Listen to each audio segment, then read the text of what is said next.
প্রথমে একটা ডিম পোস্ট করব, বুঝছেন বন্ধুরা। তো এই তো ছেড়ে দিলাম, ছেড়ে দিয়ে এটাকে ঢাকনা দিয়ে রেখে দিব। তারপর ততক্ষণ অন্য কাজ করে আসি। আমটা ছিলে নিলাম, পাউরুটিগুলো গরম করে, আমার তো আর ওই যে নাই, ওভেন টোভেন নাই, আমি ওই রাইস কুকারে গরম করে নিচ্ছি। মামুনি এদিক দিয়ে চাটা করে নিচ্ছে।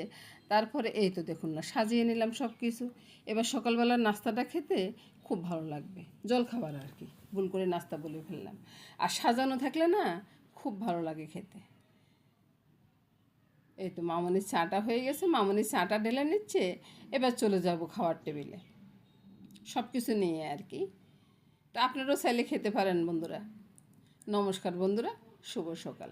এভাবে সাজিয়ে গুছিয়ে দিবেন, বাস মহা আনন্দে সকালবেলার ভোজনটা হয়ে যাবে।